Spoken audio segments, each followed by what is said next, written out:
Aroma of north east কিচেনত আপোনালোকক স্বাগতম জনাইছোঁ। মই আজি আপোনালোকক চিকেনৰ বৰ টেষ্টি ৰেচিপি এটা দেখুৱাব লৈছোঁ। আশা কৰিছোঁ আপোনালোকে ৰেচিপিটো ভাল পাব। এতিয়া আহকচোন ভিডিঅ'টো চাওঁ। প্ৰথমতে কেৰাহীখন গেছত গৰম কৰি তাত প্ৰয়োজনমতে মিঠাতেল দি তেলখিনি ভালদৰে গৰম হ'বলৈ দিব লাগিব।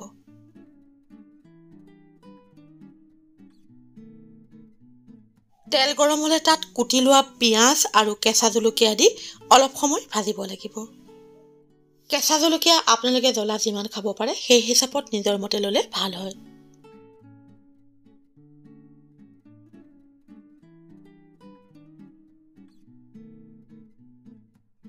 পিঁয়াজৰ বৰণ সলনি হ'বলৈ ধৰিলে তাত সৰু সৰুকৈ কাটি লোৱা আলু কেইটুকুৰা দি অলপ সময় ভাজিব লাগিব। যদি আপোনালোকে আলু দিব নিবিচাৰে তেনেহ'লে আলু নিদিয়াকৈও ৰান্ধিব পাৰিব।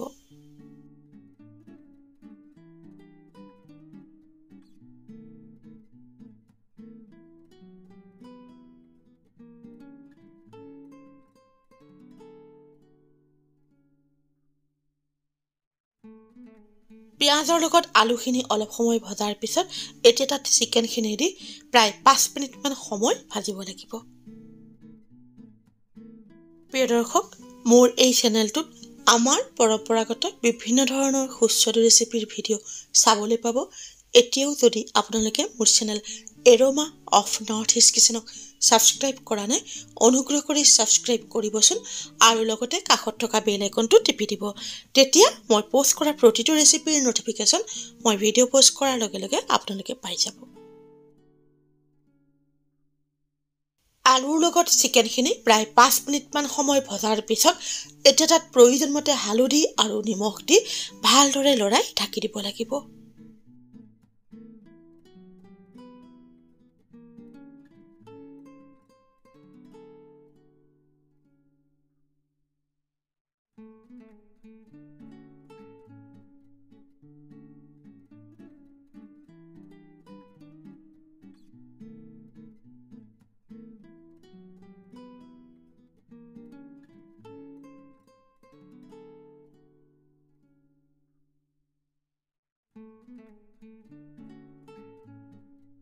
প্ৰায় 5 মিনিটমান সময়ৰ পিছত চিকেনখিনি লৰাই দিয়া হৈছে।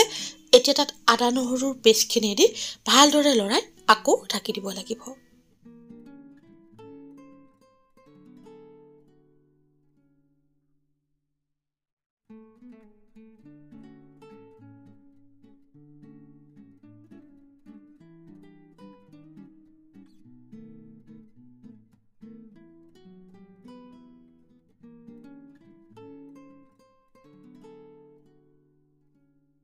চিকেনখিনি ফুটিবলৈ ধৰিছে। এতিয়া তাত একে জোখত কাটি লোৱা গাজৰ, কেপচিকাম আৰু পিঁয়াজ পাতখিনি দিব লাগিব।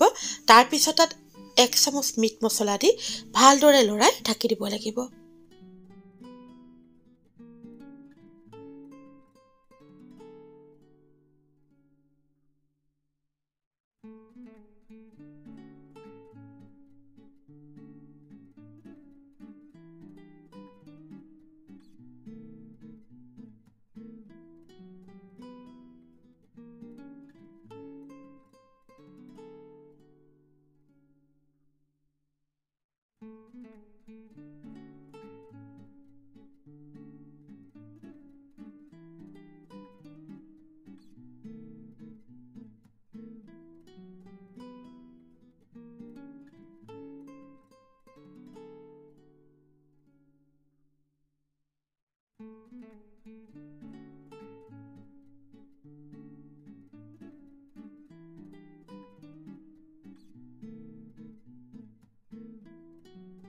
চিকেনৰ লগত গাজৰ আৰু কেপচিকামখিনি অলপ সময় ভজাৰ পিছত গাজৰ টুকুৰা ভাঙি চোৱা হৈছে। গাজৰ টুকুৰা ধুনীয়াকৈ সিজিছে। এতিয়া তাত অলপমান খৰিচা দি ভালদৰে লৰাই অলপ সময় ভাজিব লাগিব।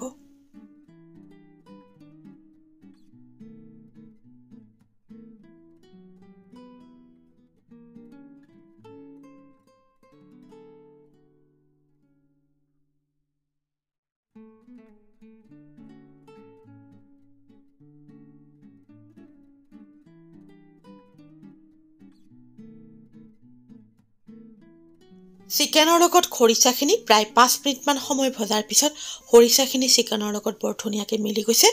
এতিয়া তাত ধনিয়া পাত অলপমান হাতেৰে ছিঙি দি ভালদৰে লৰাই গেছৰ জুই নুমুৱাই দিব লাগিব।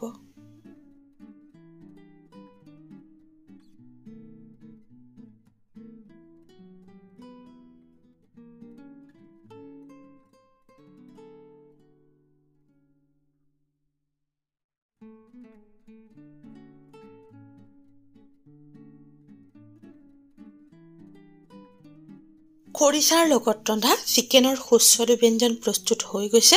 এতিয়া পাত্ৰ এটাত উলিয়াই গৰমে গৰমে ভাত বা ৰুটিৰ লগত পৰিৱেশন কৰিব পাৰিব। খৰিচাৰ লগত ৰন্ধা চিকেনৰ এই ব্যঞ্জনবিধ খাবলৈ বৰ সোৱাদ হয়। আপোনালোকেও কেতিয়াবা এনেদৰে ৰান্ধি খাই চাবচোন। প্ৰিয় দৰ্শক, আপোনালোকৰ যদি মোৰ এই ৰেচিপিটো ভাল লাগিছে তেনেহ'লে লাইক আৰু কমেণ্টৰ জৰিয়তে জনাবলৈ নাপাহৰিব। এনেধৰণৰ সুস্বাদু ৰেচিপিৰ ভিডিঅ'লৈ আকৌ আপোনালোকৰ ওচৰলৈ আহি আছোঁ। আজিলৈ আহোঁ। ধন্যবাদ।